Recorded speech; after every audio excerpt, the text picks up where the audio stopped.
আমার বোনপু আমাদের সাথে আমাদের বাড়িতেই থাকতো। সে সবসময় আমাকে লুকিয়ে লুকিয়ে দেখত। একদিন আমি জামা কাপড় পাল্টাচ্ছিলাম, হঠাৎ আমার চোখে পড়ে যে আমার ভাইপু আমাকে আড়াল থেকে দেখছে। আমি তাকে ধরে খুব মারি, সবার সামনে তাকে মেরে বাড়ি থেকে বের করে দিই। একদিন আমি বাজার থেকে ফিরে আমার মেয়ের ঘরে যাই, আর সেখানে গিয়ে আমি যা দেখি তা দেখে আমার হুঁশ উড়ে যায়। কারণ আমার মেয়ের সাথে সোনাম কাজ করার সময় একটু চোখ কান খোলা রাখবে, সবসময় তাড়াহুড়ো করে কাজ করো। আমার শাশুড়ির গলার আওয়াজ শুনে আমি তাড়াতাড়ি কড়াইয়ের তেলে পেঁয়াজটা ঢেলেই বাইরে বেরিয়ে আসি। কে জানে আমি আবার কি ভুল করে ফেলেছি। আমার বিয়ে 6 মাস হয়ে গেছে, আর এই 6 মাসে একদিনও যায়নি যেদিন আমি শাশুড়ির বকা খাইনি। আমার শাশুড়ি এক হাতে ঝাড়ু নিয়ে অ্যাকোরিয়ামের কাছে দাঁড়িয়েছিলেন, যেটা দেওয়ালের সাথে লাগা ছিল। অ্যাকোরিয়ামের পেছন থেকে ঝাড়ু দিয়ে জোর করে ধুলো বার করার চেষ্টা করছিলেন। এটা ওনার রোজকার কাজ, ঘরের কোনায় কোনায় গিয়ে আমার কাজের খুঁত বের করা। আমার স্বামী অনিকেতের আসার সময় হয়ে গেছে। সে যদি এসে তার মায়ের হাতে ঝাড়ু দেখে তাহলে আমার কপালে দুঃখ আছে। আমি এগিয়ে গিয়ে মাকে বলি, ঝাড়ুটা আমাকে দিন মা, আমি ধুলো বের করছি। শাশুড়ি মা মুখটা বেজার করে আমার হাতে ঝাড়ুটা ধরিয়ে দেন আর বলেন, যখন আমার মেয়ে ঘর পরিষ্কার করত তখন সারা বাড়ি চকচক করত। সে শ্বশুরবাড়ি চলে যাওয়ার পর থেকে বাড়ির চমকটাই নষ্ট হয়ে গেছে। ওনার কথা শুনে আমার খারাপ লাগে। আমি সারা দিন ধরে বাড়ির কাজ করতাম, কিন্তু কিছুতেই ওনার মেয়ের মতন কাজ করতে পারতাম না। অনেক কষ্টে আমি কোণা থেকে না দেখতে পাওয়া ধুলো বের করে যখন রান্নাঘরে যাই তখন দেখি সব পেঁয়াজ পুড়ে গেছে। আমি বুঝতে পারছিলাম না আমি কি করব। বাড়িতে আর পেঁয়াজ নেই, আর বিকেলে আমার ননদ আসবে তার স্বামীর সাথে। আমি মাকে কিছু না বলে চটপট ঘরে গিয়ে অনিকেতকে ফোন করে বলি যে সে যেন ফেরার সময় পেঁয়াজ কিনে নিয়ে আসে। এটা শুনে অনিকেত একটু রেগে যায় আর বলে, তোমার সব কাজ শেষ মুহূর্তে কেন মনে পড়ে? কিন্তু যখন আমি তাকে অনেক অনুরোধ করি তখন সে রাজি হয়ে যায় আর ফেরার সময় পেঁয়াজ কিনে নিয়ে আসে। তার আগে আমি লুকিয়ে লুকিয়ে পোড়া পেঁয়াজগুলো ওখান থেকে সরিয়ে দিই, আর ননদের আসার আগে আমি বিরিয়ানি বানিয়ে ফেলি। আমার ননদের বিয়ে আমাদের সাথেই হয়েছিল। সেই শ্বশুরবাড়ি চলে গেলেও তার স্মৃতি এই বাড়িতেই রেখে গিয়েছিল।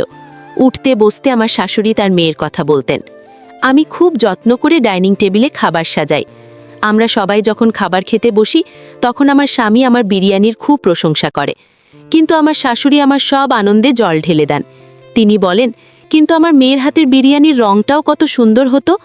এটা শুনে আমার সারা দিনের খাটনি মাটি হয়ে গেল। আমার পেটও ভরে গেল, আর খিদে রইল না। আমি সবার এঁঠো বাসন তুলে সেগুলো রান্নাঘরে মাজতে নিয়ে যাই। আমার চোখে জল চলে আসে। আমার বাপের বাড়ির কথা মনে পড়ে যায়। ওখানে বাবা আমার সব কাজের প্রশংসা করত। আমার রান্না করা খাবার তো সবাই চেটে পুটে খেত, আর এখানে হাজার চেষ্টা করা সত্ত্বেও কারুর আমার কাজ পছন্দ হয় না। আমার স্বামী আর শাশুড়ি সারা দিন আমার ননদের নাম পড়ত। আমার ননদ দাদের প্রাণ ছিল। আমার শাশুড়ির ভাইপোর বিয়ে ছিল, আর তার জন্য আমি জামা কাপড় বাঁধছিলাম। তখন আমার শাশুড়ি আমার ঘরে এসে বললেন, বৌমা, আজ তুমি শাড়ি পরে যেও, কারণ আমার মেয়েও শাড়ি পরেই আসছে। এটা শুনে আমি চিন্তায় পড়ে যাই। আমি শাড়ি সামলাতে পারি না, কিন্তু আমি এটা বুঝতে পারছি না যে আমার ননদ শাড়ি পরেছে বলে আমাকেও কেন শাড়ি পরতে হবে। অনিকেত অফিস থেকে ফিরে আমার গোমরা মুখ দেখে জিজ্ঞাসা করে, কি হয়েছে? আমি বলি, মা আমাকে শাড়ি পরতে বলেছেন। আমার বোনপু আমাদের সাথে আমাদের বাড়িতেই থাকতো। সে সবসময় আমাকে লুকিয়ে লুকিয়ে দেখত। একদিন আমি জামা কাপড় পাল্টাচ্ছিলাম, হঠাৎ আমার চোখে পড়ে যে আমার ভাইপু আমাকে আড়াল থেকে দেখছে। আমি তাকে ধরে খুব মারি, সবার সামনে তাকে মেরে বাড়ি থেকে বের করে দিই। একদিন আমি বাজার থেকে ফিরে আমার মেয়ের ঘরে যাই, আর সেখানে গিয়ে আমি যা দেখি তা দেখে আমার হুঁশ উড়ে যায়। কারণ আমার মেয়ের সাথে সোনাম কাজ করার সময় একটু চোখ কান খোলা রাখবে, সবসময় তাড়াহুড়ো করে কাজ করো। আমার শাশুড়ির গলার আওয়াজ শুনে আমি তাড়াতাড়ি কড়াইয়ের তেলে পেঁয়াজটা ঢেলেই বাইরে বেরিয়ে আসি। কে জানে আমি আবার কি ভুল করে ফেলেছি। আমার বিয়ে 6 মাস হয়ে গেছে, আর এই 6 মাসে একদিনও যায়নি যেদিন আমি শাশুড়ির বকা খাইনি। আমার শাশুড়ি এক হাতে ঝাড়ু নিয়ে অ্যাকোরিয়ামের কাছে দাঁড়িয়েছিলেন, যেটা দেওয়ালের সাথে লাগা ছিল। অ্যাকোরিয়ামের পেছন থেকে ঝাড়ু দিয়ে জোর করে ধুলো বার করার চেষ্টা করছিলেন। এটা ওনার রোজকার কাজ, ঘরের কোনায় কোনায় গিয়ে আমার কাজের খুঁত বের করা। আমার স্বামী অনিকেতের আসার সময় হয়ে গেছে। সে যদি এসে তার মায়ের হাতে ঝাড়ু দেখে তাহলে আমার কপালে দুঃখ আছে। আমি এগিয়ে গিয়ে মাকে বলি, ঝাড়ুটা আমাকে দিন মা, আমি ধুলো বের করছি। শাশুড়ি মা মুখটা বেজার করে আমার হাতে ঝাড়ুটা ধরিয়ে দেন আর বলেন, যখন আমার মেয়ে ঘর পরিষ্কার করত তখন সারা বাড়ি চকচক করত। সে শ্বশুরবাড়ি চলে যাওয়ার পর থেকে বাড়ির চমকটাই নষ্ট হয়ে গেছে। ওনার কথা শুনে আমার খারাপ লাগে। আমি সারা দিন ধরে বাড়ির কাজ করতাম, কিন্তু কিছুতেই ওনার মেয়ের মতন কাজ করতে পারতাম না। অনেক কষ্টে আমি কোণা থেকে না দেখতে পাওয়া ধুলো বের করে যখন রান্নাঘরে যাই, তখন দেখি সব পেঁয়াজ পুড়ে গেছে। আমি বুঝতে পারছিলাম না আমি কি করব। বাড়িতে আর পেঁয়াজ নেই, আর বিকেলে আমার ননদ আসবে তার স্বামীর সাথে। আমি মাকে কিছু না বলে চটপট ঘরে গিয়ে অনিকেতকে ফোন করে বলি যে সে যেন ফেরার সময় পেঁয়াজ কিনে নিয়ে আসে। এটা শুনে অনিকেত একটু রেগে যায় আর বলে, তোমার সব কাজ শেষ মুহূর্তে কেন মনে পড়ে? কিন্তু যখন আমি তাকে অনেক অনুরোধ করি তখন সে রাজি হয়ে যায় আর ফেরার সময় পেঁয়াজ কিনে নিয়ে আসে। তার আগে আমি লুকিয়ে লুকিয়ে পোড়া পেঁয়াজগুলো ওখান থেকে সরিয়ে দিই, আর ননদের আসার আগে আমি বিরিয়ানি বানিয়ে ফেলি। আমার ননদের বিয়ে আমাদের সাথেই হয়েছিল। সেই শ্বশুরবাড়ি চলে গেলেও তার স্মৃতি এই বাড়িতেই রেখে গিয়েছিল। উঠতে বসতে আমার শাশুড়ি তার মেয়ের কথা বলতেন। আমি খুব যত্ন করে ডাইনিং টেবিলে খাবার সাজাই। আমরা সবাই যখন খাবার খেতে বসি তখন আমার স্বামী আমার বিরিয়ানির খুব প্রশংসা করে, কিন্তু আমার শাশুড়ি আমার সব আনন্দে জল ঢেলে দেন। তিনি বলেন, কিন্তু আমার মেয়ের হাতের বিরিয়ানির রংটাও কত সুন্দর হতো। এটা শুনে আমার সারা দিনের খাটনি মাটি হয়ে গেল। আমার পেটও ভরে গেল, আর খিদে রইল না। আমি সবার এঁঠো বাসন তুলে সেগুলো রান্নাঘরে মাজতে নিয়ে যাই। আমার চোখে জল চলে আসে। আমার বাপের বাড়ির কথা মনে পড়ে যায়। ওখানে বাবা আমার সব কাজের প্রশংসা করত। আমার রান্না করা খাবার তো সবাই চেটে পুটে খেত, আর এখানে হাজার চেষ্টা করা সত্ত্বেও কারুর আমার কাজ পছন্দ হয় না। আমার স্বামী আর শাশুড়ি সারা দিন আমার ননদের নাম পড়ত। আমার ননদ দাদের প্রাণ ছিল। আমার শাশুড়ির ভাইপোর বিয়ে ছিল, আর তার জন্য আমি জামা কাপড় বাঁচছিলাম। তখন আমার শাশুড়ি আমার ঘরে এসে বললেন, বৌমা, আজ তুমি শাড়ি পরে যেও, কারণ আমার মেয়েও শাড়ি পরেই আসছে। এটা শুনে আমি চিন্তায় পড়ে যাই। আমি শাড়ি সামলাতে পারি না, কিন্তু আমি এটা বুঝতে পারছি না যে আমার ননদ শাড়ি পরেছে বলে আমাকেও কেন শাড়ি পরতে হবে। অনিকেত অফিস থেকে ফিরে আমার গোমরা মুখ দেখে জিজ্ঞাসা করে কি হয়েছে। আমি বলি, মা আমাকে শাড়ি পরতে বলেছেন। আমার শাড়ি পরতে ভালো লাগে না। হাতার চেষ্টা করে ঢাকা সত্ত্বেও আমার মনে হয় যে আমার চেহারাটা পুরো ঢাকা পড়ে না। অনেকে থেসে বলে, তুমি শাড়ি পরো না, শাড়ি শুধু আমার বোনকেই মানায়। এটা শুনে আমার খুব রাগ হয়। আমি জেদ করে শাড়ি পরি আর কোনো রকমে টলতে টলতে বিয়েবাড়িতে গিয়ে পৌঁছাই। ওখানে গিয়ে আমি জানতে পারি যে আমার ননদ গর্ভবতী। সে খুশি হয় এবং সবাইকেই খবরটা শোনাচ্ছিল। এটা শুনে আমিও খুশি হই, কিন্তু কিছুক্ষণ পর আমার সব আনন্দ মাটি হয়ে যায়। আমার ননদ গর্ভবতী শুনে সবাই আমাকে প্রশ্ন করতে শুরু করে যে আমি কবে গর্ভবতী হব, কারণ আমাদের একসাথেই বিয়ে হয়েছিল। আমি বুঝতে পারছিলাম না সবার প্রশ্নের কি উত্তর দেব। পরের দিন আমার শাশুড়ি আমাকে ডাক্তারের কাছে নিয়ে যান। তারপর জানা যায় যে আমার কিছু সমস্যা আছে, যার চিকিৎসা হওয়ার পরেই আমি মা হতে পারবো। বাড়িতে এসে আমার শাশুড়ি সারা বাড়ি মাথায় তোলে। আমি ঘরে দরজা বন্ধ করে বসে থাকি। অনেকে তো আমাকে এ নিয়ে কিছু বলে না, কিন্তু সবাই আবার আমার ননদের প্রশংসা করতে থাকে। আমার শাশুড়ি তার জন্য অনেক রকমের রান্না করতেন। আমাদের বাড়ি থেকে তার জন্য খাবার, ফল, জুস সব যেত, যেন মনে হতো যে তার শ্বশুরবাড়িতে কি কিছুই নেই। শেষমেশ সেই দিনটা আসে যেদিন আমার ননদ একটা ফুটফুটে ছেলের জন্ম দেয়। আর আমার ননদের ছেলে অনেক ছোট বয়স থেকে আমাদের বাড়িতে থাকতো। আমার ননদের স্বামী কাজে যাওয়ার সময় তাকে আমাদের বাড়িতে দিয়ে যেত, আর ফেরার পথে তাকে নিয়ে যেত। আমার ননদ ঘর আর বাচ্চা দুটো একসাথে সামলাতে পারত না, তাই সে তার ছেলেকে আমাদের বাড়িতে পাঠিয়ে দিত। সেই ছোট্ট বাচ্চাটাকে আমি খুব ভালোবেসে ফেলি। আমার শাশুড়ি মায়ের বয়স হয়েছিল, ওনার ক্ষমতা ছিল না অত ছোট বাচ্চাকে সামলানোর, তাই আমার ননদের ছেলে আকাশের দায়িত্ব আমার ঘাড়ে এসে পড়ে। কিছুদিন পর আমার সুখবর আসে যে আমার ননদ আবার মা হতে চলেছে। তারপর সে আকাশকে পুরোপুরি আমার ওপর ছেড়ে দেয়। আমিও আকাশকে নিজের সন্তানের মতো বড় করতে থাকি। আমার নিজের কোনো সন্তান ছিল না, তাই আমি আকাশকে নিজের সন্তান ভাবতাম। আমার ননদ আকাশকে আর বাড়ি ফিরিয়ে নিয়ে যাবার কথা বলে না, আর সে বরাবরের মতো আমাদের বাড়িতেই থেকে যায়। আমার আকাশের প্রতি ভালোবাসা দেখে ভগবানের আমার ওপর কৃপা হয়। আকাশের যখন 3 বছর বয়স তখন আমার একটা মেয়ে হয়। আমার মেয়ে হবার পরেও আমি আকাশকে নিজের কাছেই রাখি, আর দুটো বাচ্চাকেই একসাথে বড় করি। আমার ননদের একের পর এক 5টা বাচ্চা হয়ে যায়। তার আকাশকে নিয়ে কোনো চিন্তা ছিল না। আমার শাশুড়ি আকাশকে ছাড়া এক মুহূর্ত থাকতে পারতেন না, তাই সে আমাদের বাড়িতেই বড় হয়। দেখতে দেখতে অনেকগুলো বছর কেটে যায়। আমার মেয়ে কুসুমের বয়স এখন 15 আর আকাশের বয়স 18 বছর। আমার এখনও মনে হয় যে আমি কালকেই বিয়ে করে এই বাড়িতে এসেছি। আমার শাশুড়ি মায়ের বয়স হয়েছে, উনি আজকাল ঘর থেকে খুব একটা বেরোন না। দিনকাল ভালো কাটছিল। একদিন আমি লাউঞ্জে বসে চা খাচ্ছিলাম। কুসুম আমার পাশে বসে বই পড়ছিল। আমি তাকে জিজ্ঞেস করি, কি ব্যাপার, আজকাল আকাশ দাদা তোকে পড়াশোনায় সাহায্য করে না? কুসুম মাথা নাড়ে আর বলে, আজকাল আমার আকাশ দাদার ব্যবহার ভালো লাগে না। ও কেমন বদলে গেছে, ওর সাথে কথা বলতে ইচ্ছে করে না। ওর সাহায্যের আমার কোনো প্রয়োজন নেই, আমি নিজেই পড়ে নেব। এটা শুনে আমার হাসি পায়। ভাই বোনের মধ্যে এরকম ঝগড়া তো হয়েই থাকে, কিন্তু আমি দিন দিন লক্ষ্য করি যে তাদের মধ্যে দূরত্ব বাড়তেই থাকে। আগে ওরা সব সময় একসাথে থাকতো, কিন্তু আজকাল আকাশ যেখানে থাকে সেখানে কুসুম যেতেও চায় না। আমি কুসুমকে অনেক বোঝানোর চেষ্টা করি, কিন্তু সে বলে, মা তুমি আকাশ দাদাকে ভালোভাবে জানো না, ও অনেক পাল্টে গেছে। আমি কুসুমকে তার মতো ছেড়ে দিই আর ভাবি যে পরে ওকে আমি বুঝিয়ে বলবো। আজকাল প্রায়ই সে আমার কাছে আকাশের নামে নালিশ করে, কিন্তু আমি আকাশের বদলে তাকে বোঝাই, কারণ আমার আকাশের প্রতি বিশ্বাস ছিল। সে আমার চোখের সামনে বড় হয়েছে। আমি আর আমার শাশুড়িমা তাকে বড় করে তুলেছি। আমাদের শিক্ষায় সে বড় হয়েছে, তাই সে কখনোই খারাপ হতে পারে না, এটা আমার বিশ্বাস ছিল। কিন্তু এই কয়েকদিন আমিও আকাশের মধ্যে একটা বদল লক্ষ্য করি। ও সারা দিন আমার ওপর নজর রাখত। আকাশ আমার ছেলের মতোই ঠিকই, কিন্তু সে আমার স্বামীর বোনের ছেলে, তাই আমি ওর সামনে ঘুমটা দিয়ে থাকতাম। ও যখন কলেজ থেকে ফিরত তখন রান্নাঘরের বাইরে বসে আমাকে কাজ করতে দেখত।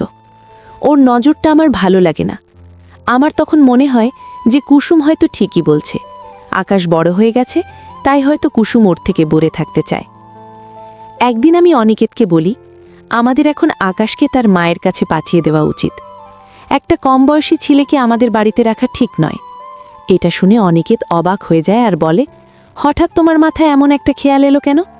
আকাশ তো ছোটবেলা থেকে এখানেই বড় হয়েছে। আমার বোন তো ওর দিকে ফিরেও তাকায়নি, তাহলে এখন আমি তাকে আমার বোনের কাছে কেন ফেরত পাঠাবো? তুমি কি ভুলে গেছো, যখন কুসুম হয়নি তখন আকাশ আমাদের একমাত্র সন্তান ছিল? তার তো কথা শুনে আমি চুপ করে যাই, কারণ এই কথাটা একদম সঠিক, যে আমার মেয়ে হওয়ার আগে পর্যন্ত আমি আকাশকে কোলে নিয়ে নিজের মা হওয়ার শখ মেটাতাম। কিন্তু আজকাল আকাশকে নিয়ে আমার খুব ভয় হয়। ওই যে কথায় বলে না, নিজের রক্ত সবসময় নিজেরই হয়, আর আকাশ আমার নিজের ছেলে নয়। তখন গরমকাল ছিল, দুপুরে খুব চড়া রোদ উঠেছিল। ছেলেমেয়েরা সব কলেজ থেকে ফিরে এসে যে যায় নিজের ঘরে চলে গেছিল। আমি ছাদে কাপড় কাচতে যাই, আর সব কাপড় কেচে যখন আমি নেমে আসি তখন আমার গা পুরো ঘামে ভিজে গেছিল। আমি ভাবি রাতের খাবার বানানোর আগে আমি কাপড়টা বদলে ফেলি। আমি ঘরে গিয়ে কাপড় বদলাতে শুরু করি। হঠাৎ আমার মনে হয় যে কেউ আমাকে দেখছে। আমি পেছনে ঘুরে দেখতেই ঘরের জানালাটা বন্ধ হয়ে যায়। আমি হতবাক হয়ে তাকিয়ে থাকি। জানলাটা খুলে কেউ একটা আমাকে কাপড় বদলাতে দেখছিল। ওই জানলাটা আমাদের বাগানের উপরে তাড়া করে। আমি জানলাটা বন্ধ করতে ভুলে গেছিলাম। আমি দৌড়ে বাগানের দিকে যাই। আমি দেখতে চাই কে আমাকে কাপড় বদলানোর সময় দেখছিল। বাড়িতে তখন আকাশ, কুসুম আর আমার শাশুড়িমা ছাড়া আর কেউ ছিল না। অনিকেত তখনও বাড়ি ফেরেনি। আমি বাগানে গিয়ে দেখি আকাশ আমার জানলাটার কাছে দাঁড়িয়ে আছে। তখন আমি চোখে অন্ধকার দেখছিলাম। আমার বিশ্বাসই হচ্ছিল না যে যেই ছেলেটাকে আমি ছোটবেলা থেকে কোলে পিঠে করে বড় করেছি সে এতটা নিচে নামতে পারে। সে আমাকে জামা কাপড় বদলানোর সময় লুকিয়ে লুকিয়ে দেখছিল। আমাকে দেখে আকাশ চমকে ওঠে আর ওখান থেকে চলে যাওয়ার চেষ্টা করে। তখনই আমি ওকে মারতে শুরু করি, আর আমি ওকে মারতে মারতে ঘরের ভেতরে নিয়ে আসি। অনিকেত তখন অফিস থেকে ফিরে এসেছিল। বাড়িতে ঝামেলা দেখে সে হতবাক হয়ে যায়। আমি আকাশকে নিয়ে গিয়ে অনিকেতের পায়ের কাছে ধাক্কা মেরে ফেলে দিই, আর অনিকেতকে বলি, জিজ্ঞেস করো তোমার আদরের বোন পোকে, সে আমার ঘরের জানলার বাইরে কি করছিল? অনিকেত বলে, সোনাম তুমি শান্ত হও, এত চেঁচামেচি করার কি আছে? আমি রেগে বলি, তোমার বোনপো আজ তার সব সীমা ছাড়িয়ে গেছে। সে অনেক দিন ধরে আমাকে খারাপ নজরে দেখছিল। আজ সে আমার জানালা দিয়ে উকি মারছিল, কারণ সে জানতো যে আমি ছাদ থেকে কাপড় কেচে নিচে এসেছি আর এখন আমি কাপড় পাল্টাতে ঘরে যাব। তখন আমার শাশুড়িমা ঘর থেকে বেরিয়ে এসেছিলেন। আমার কথা শুনে সবাই হতবাক হয়ে যায়। অনিকেত বলে, সোনাম তুমি যা বলছো ভেবেচিন্তে বলছো তো? আমি বলি, তুমি তোমার বোনপোকে জিজ্ঞেস করো না। অনিকেত আকাশের দিকে তাকায়, কিন্তু আকাশ চুপচাপ অপরাধীর মতো মাথা নিচু করে দাঁড়িয়েছিল। আমি আকাশকে বাড়ি থেকে বার করে দিই। সে আমার ননদের বাড়িতে ফিরে যায়। মা শাশুড়িমা তো বিশ্বাসই করতে পারছিলেন না যে আকাশ এমনটা করতে পারে। আমি বা মা কেউ তো তাকে এমন শিক্ষা দেইনি, তাহলে এমনটা কি করে হলো? আমারও এটা বিশ্বাস করতে কষ্ট হচ্ছিল, কিন্তু আমি সবটা নিজের চোখে দেখেছিলাম, তাই আমার আর কোনো সন্দেহ ছিল না। আমি পরিবারের সকলকে আকাশের এই নোংরা কাজের ব্যাপারে বলে দিই। সবাই আকাশ আর আমার ননদের নামে ছি। ঘটনার পর একটা সপ্তাহ কেটে গেছে। এই এক সপ্তাহ আমার শাশুড়িমা একবারও তার ঘর থেকে বেরোননি। অনেকের তো আমার সাথে বেশি কথা বলে না, আমিও চুপচাপই ছিলাম। কুসুম সারাদিন নিজের ঘরেই থাকত। আমার তখন ভয় হতে থাকে যে যদি আকাশ কুসুমের সাথে খারাপ কিছু করত, তখন আমরা লোকের কাছে কি করে মুখ দেখাতাম। আকাশে যাওয়ার পর আমি বুঝতে পারি যে আকাশ বাড়ির অনেক ছোটোখাটো কাজ করে দিত। ও চলে যাওয়ার পর সেই সব কাজ আমার ঘাড়ে এসে পড়ে। আমাকে রোজ বাজারে যেতে হতো। অনিকেত সারাদিন অফিসে থাকত, আর সে অনেক বেলা করে ফিরত, তাই কিছু কেনার দরকার হলে আমাকেই বাজারে যেতে হতো। একদিন দুপুরে খুব চড়া রোদে আমাকে বাজারে যেতে হয়। আমি কয়েকটা কেনাকাটা করে তাড়াতাড়ি বাড়ি ফিরে আসি। এসে আমি ভাবি প্রথমে আমি কুসুমের ঘরে গিয়ে তার পছন্দের কেকটা দিয়ে আসি। সে ঘরে পড়াশুনো করছিল। আমি তার জন্য তার পছন্দের কেকের দোকান থেকে কেক আর চকলেট কিনে এনেছি। কুসুম তখন তার ঘরে ঘুমোচ্ছিল। আমি যেই কুসুমের ঘরে গিয়ে দরজাটা খুলি, অমনি আমার আত্মা কেঁপে ওঠে। আমার মেয়ে একটা ছেলের সাথে বিছানায় শুয়েছিল। কুসুমও তো ভেবেছিল আমার বাজার থেকে ফিরতে দেরি হবে। তখন আমাকে দেখে তার চেহারার রং পাল্টে যায়। তার পাশে শুয়ে থাকা ছেলেটা চট করে উঠে ঘরের জানলা দিয়ে পালিয়ে যায়। আমি তার পিছনে বাগানে যাই, কিন্তু সে পিছনের দরজা দিয়ে পালিয়ে যায়। সে এত তাড়াতাড়ি পালায় যেন মনে হয় এটা তার রোজকার অভ্যেস। আমি হতাশ হয়ে বাগানে বসে পড়ি। কুসুম আমার জন্য জল নিয়ে আসে, কিন্তু আমি জলের গ্লাসটা মাটিতে ফেলে ভেঙে ফেলি। আমি কুসুমের চুলের মুঠি ধরে বলি, সত্যি করে বল, এসব কতদিন ধরে চলছে? ওই ছেলেটা কে ছিল যে দুপুরবেলা তোর ঘরে ঢুকেছিল? কুসুম ভয়ে কেঁদে ফেলে, কিন্তু আজ আমার হাত থেকে সে কিছুতেই বাঁচতে পারবে না। কুসুম কাঁদতে কাঁদতে বলে, এই ছেলেটা আমার সাথে কলেজে পড়ে, আমি ওকে খুব পছন্দ করি, কিন্তু আকাশের ওকে পছন্দ ছিল না। আকাশ চাইতো না আমি ওর সাথে মেলামেশা করি, কারণ ওর মনে হতো ও খারাপ ছেলে। কুসুম আরও বলে যে আকাশ কুসুমকে ওই ছেলেটার সাথে মেলামেশা করতে বারণ করত, আর এই কারণেই ওদের মধ্যে দূরত্ব বেড়েছিল। কুসুমের পছন্দ ছিল না আকাশ তাকে কোনো কাজে বাধা দেয়, আর আকাশ কুসুমকে ভুল পথে যেতে দিতে চায়নি। আকাশ আমাকে কুসুমের ব্যাপারে অনেকবার জানাতে চেষ্টা করেছিল, তাই সে আমার আশেপাশে ঘুরত, কিন্তু তার সাহস হয়ে ওঠেনি এই কথাটা আমাকে মুখ ফুটে বলার। কুসুম আকাশের বিরুদ্ধে আমার কান ভাঙাতো, ওর নামে খারাপ কথা বলতো, তাই আমি আকাশের নজরে খারাপ এই অর্থটা বার করেছিলাম। কিন্তু আকাশ আসলে আমাকে কুসুমের ব্যাপারে বলতে চেয়েছিল। সেই দিন যখন আমি জামাকাপড় পাল্টাচ্ছিলাম, তখন এই ছেলেটা কুসুমের সাথে দেখা করে বাগানের পিছনের দরজা দিয়ে পালাচ্ছিল। তার যখন আমার জানালার দিকে পড়ে, তখন সে সেখানে এসে আমার ঘরের জানলা দিয়ে উকি মারে। সে লুকিয়ে লুকিয়ে আমাকে দেখছিল। আমি যখন বাগানে গিয়ে পৌঁছই, তখন এই ছেলেটা পিছনের দরজা দিয়ে পালিয়ে গেছিল। আকাশ বুঝতে পেরেছিল যে সে বাগানে আছে, তাই সে তাকে ধরার জন্য বাগানে গেছিল। আমি যখন বাগানে যাই, তখন আমি সেখানে আকাশকে দেখতে পাই, আর আমার মনে হয় যে আকাশ আমার ঘরের জানলা দিয়ে উকি মারছিল, কিন্তু আসলে সেটা আকাশ ছিল না, সেটা ছিল কুসুমের প্রেমিক অনিকেত। আর আমার শাশুড়িমা যখন আকাশকে প্রশ্ন করে, তখন সে কোনো কথা বলে না, কারণ সে কুসুমের সম্মান বাঁচাতে চেয়েছিল। এটা যদি জানাজানি হতো যে কুসুম তার নিজের বাড়িতে তার প্রেমিকের সাথে দেখা করে, তাহলে সবাই ছি করত। আমার শাশুড়ি মা সবাইকে বলে বেড়াতো যে আমি আমার মেয়েকে শিক্ষা দিতে পারিনি। আকাশ তাই চায়নি আমার দিকে কেউ আঙুল তুলুক, তাই সে সব দোষ নিজের ঘাড়ে নিয়ে নিয়েছিল। কুসুম সবটা জেনেও চুপ করেছিল, সেই কাউকে সত্যিটা বলেনি। কুসুমের কথা শুনে আমার হোশ উড়ে যায়। আমি না জেনে অনেক বড় ভুল করে ফেলেছি।